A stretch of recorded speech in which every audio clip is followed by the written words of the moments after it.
apologetics nowadays. It's very often contentious.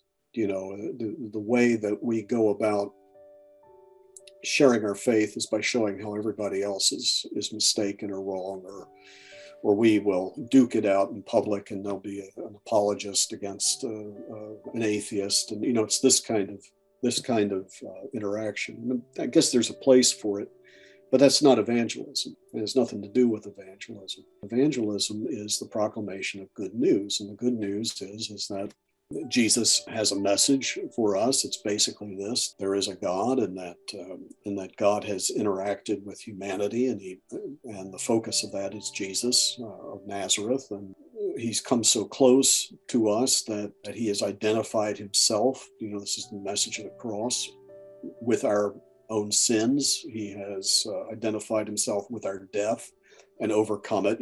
So you have good news. Now, does that mean that you now go out and try to shove this down other people's throats in some kind of aggressive way? And the answer is no. You try to have communities which then take the teachings of Jesus himself seriously, like the Sermon on the Mount, things like that, and actually attempt to live these things out. Christians have notoriously done a very poor job of that. Even before Constantine, they were doing a very poor job about this. That we have a pattern of how to live, how to walk the way, which is the first name for the early Christian communities, was the way.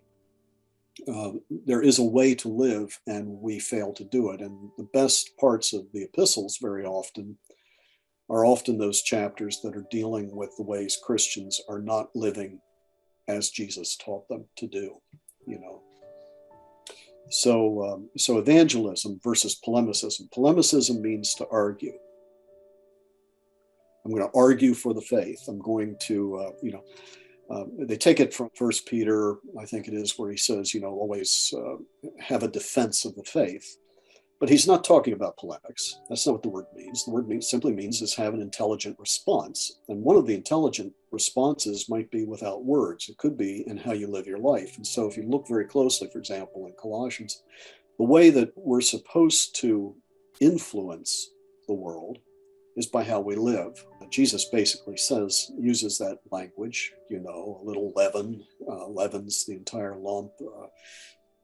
You are the light of the world, you're shining in the darkness, Well, that's what Christians should be doing. That's what disciples of Jesus should be doing. I think we've made a hash of it. And if we're going to, as I put in my book about, Strangers and Pilgrims Once More, we're in a post-Christendom world. We're not living in a society anymore that looks at Christians, except very often a very negative way. And very often Christians continue to live down to the way that they're perceived. So if there's going to be a chance in this post-Christendom world where we don't have churches, maybe in Russia it still is for as long as Russia continues, but in most of the rest of the world, church and state are not working together. Church and society are not working together. So if we're going to be a light to the world and all that, then we actually have to live what Jesus teaches, and that gets into a whole lot of other things, but primarily that.